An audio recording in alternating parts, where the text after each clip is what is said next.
Hey everybody, Preston Poulter here with Pocket Jacks Comics, and today I'm talking about Harley Quinn breaking glass. So, I've been building up to this review. There is a parody song that is at the end of this video, so make sure to hang out for that. I put a lot of work into it. I think you're going to love it. Like, it went through multiple edits. I was making sure it was good for you folks. So, let's go through the story. Looking at the sales figures, Harleen, by the way, info card, you can go watch my review of Harleen, was really good and sold a bunch of copies. This one, as best I can tell, on Comic-Con has sold not very many. Although another article on Comic-Con said it's sold a bunch. But if you look at like the unit figures, I don't know. Maybe some of you folks can tell me whether Comic-Con's indicating this one sold a bunch or a little. But as far as I can tell, it didn't sell very many. I would be surprised if it was lighting the world on fire, because it's not a very good book.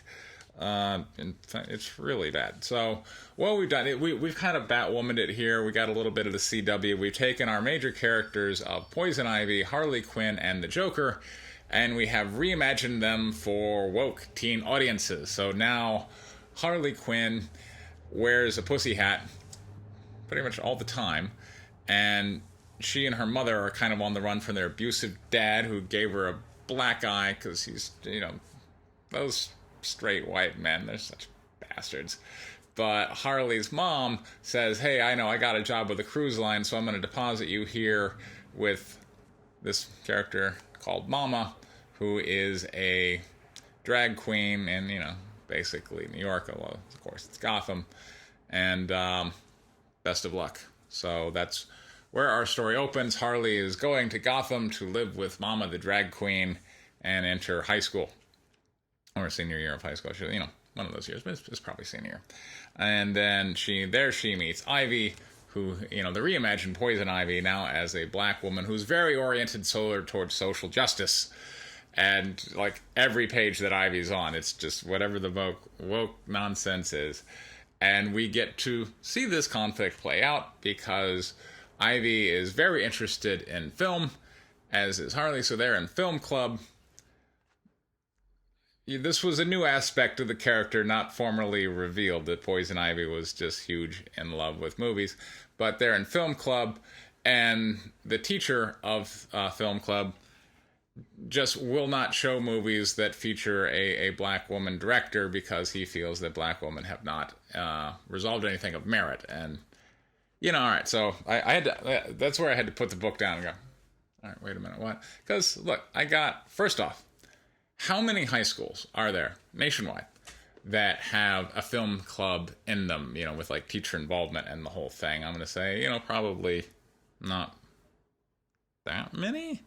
And if we look at what teachers typically would volunteer to be in film club and how they would typically treat students' demands for, hey, I want to see this one, I think typically those teachers are going to be pretty agreeable, certainly not provocative in that sense. If anything, I think they're going to be provocative in a very pro-progressive sense.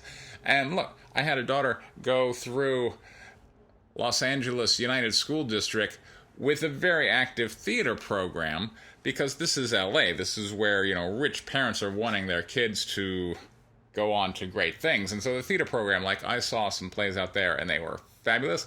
I saw some other plays out there, and they were so woke. I was like, my daughter was like, don't say anything. Don't say anything to the drama teacher, please. Like, she was just like freaking out because I'm sitting here watching Spring Awakening, complete with, there's a song in Spring Awakening called Totally Fucked, which, the students just love to sing that one. And it was all about sex and masturbation and homosexuality and the whole bit. It was a great play. I hated it.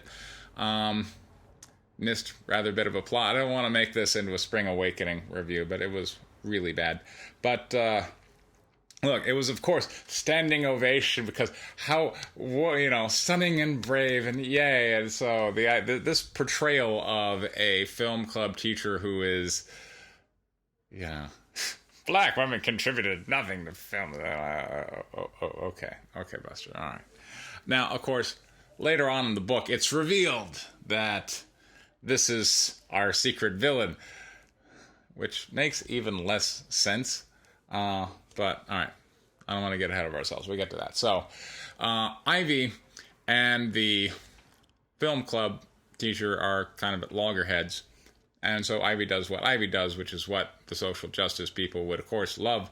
She sets up protests and, banners and, hands out flyers. She's ready to start the revolution over the film club stuff. But the real conflict becomes that the evil Kane Corporation, who owns both Starbucks, which we blow up, as well as is interested in real estate development. And so they have bought a lot of apartment buildings in Gotham that they intend to refurbish / tear down, rebuild. Who cares really about that plot point? But in essence, they're going to gentrify / reinvigorate / take real estate and improve it, and then rent out the apartments at a higher price.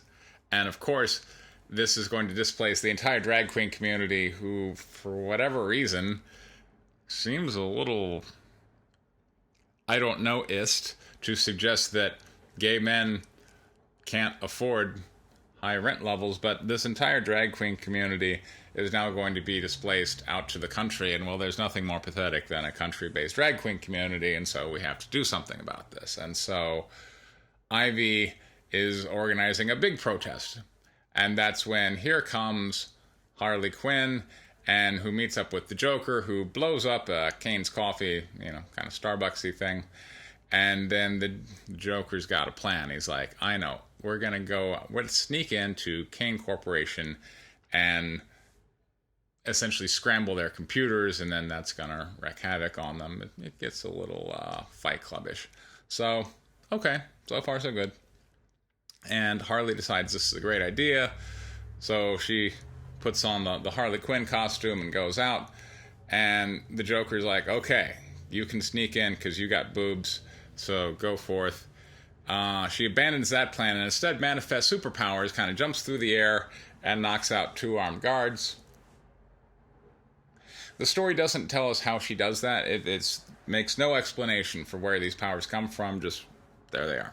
Okay, so once that's done, now the Joker's able to, go up to the ceiling, and now Ivy's protest is now kind of going on outside the headquarters of Kane Corporation, and that's where the big reveal, spoiler alert, if you're sensitive, don't want to know the end, well, now's a good time to pull the cord.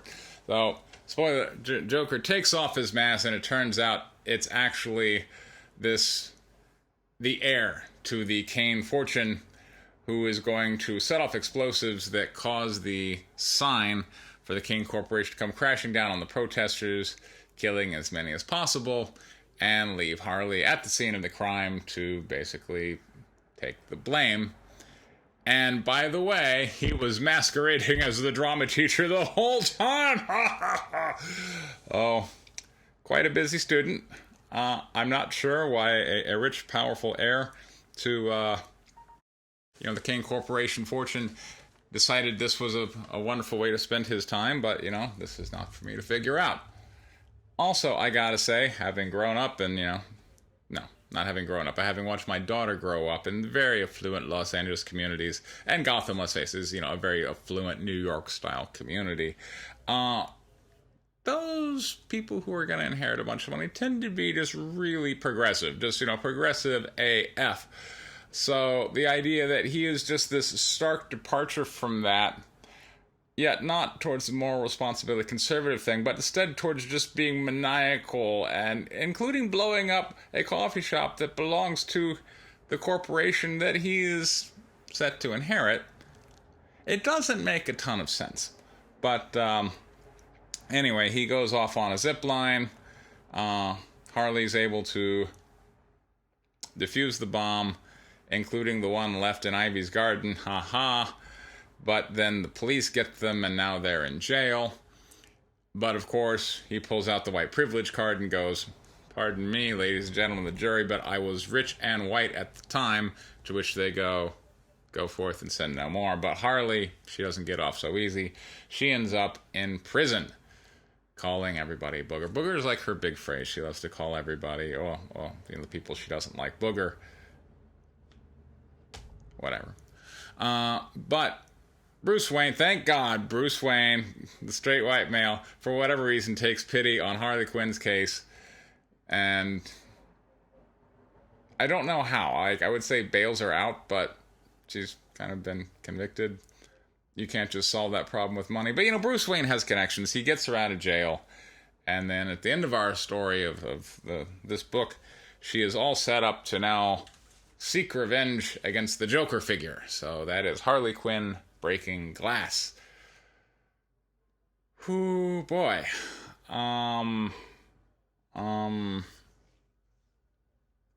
You know what? It's better than Batwoman. I'm sorry. The character's motivations are at least a bit more understandable. The Joker lost me because it's not this psychotic clown prince of crime kind of thing. It's instead a fairly logical guy. I don't understand why why this rich, powerful guy is spending his time masquerading as a drama teacher just to piss off Ivy. Like, why would one do that? That's where he's crazy, I guess. Okay. And look, can't he just do what all the other progressive rich people do? Make a big donation to the Democratic Party and call it a day, and then hang out with the protesters and go, I'm just like you. No, instead he's got to do this plan. That's what makes him crazy. He's got this plan to blow him up. Okay, fine. Ivy is your social justice black woman. The Ginger massacre continues. And Harley is, she chose, I guess, she has some agency. Like, the idea that she manifests superpowers out of nowhere, I find kind of dumb. I remember when I was growing up, in all the media I was consuming growing up, if, basically a woman was confronted by a man in a hostile situation, it was just kind of assumed she was not going to win unless she had a gun or something. But now we seem to have reversed that. We seem to be like, if a woman is confronted by armed men, we should just assume she's going to beat them unless there's extraordinary circumstances in play. I feel that is unsatisfying, but whatever's floating the woke agenda at this particular time is fine. But I'm going to go with the interpretation that this is not selling particularly well. I think under 1,000 was the number I saw. So there's that. But without further ado, let's hear about this parody song. Hats off to Justine Serna, who did both the vocals as well as wrote the music. I wrote the lyrics. So here you go. Check it out.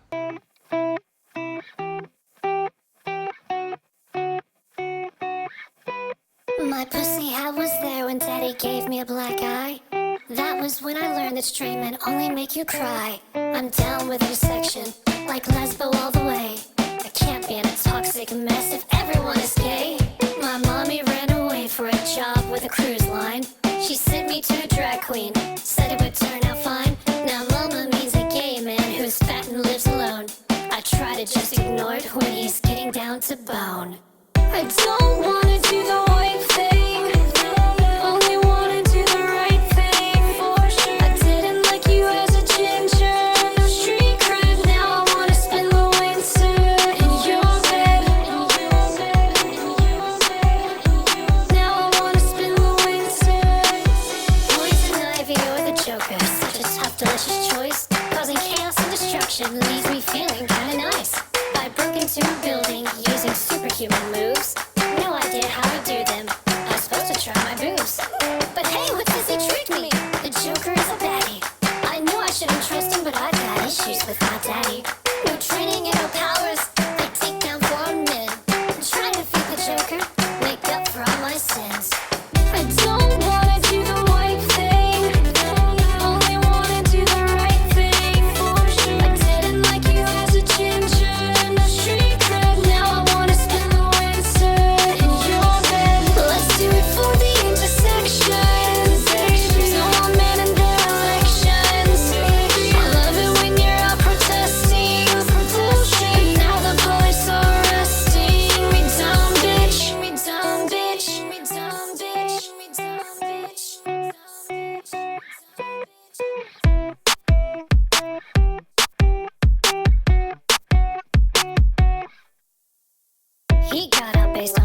a joker's upper class, leaving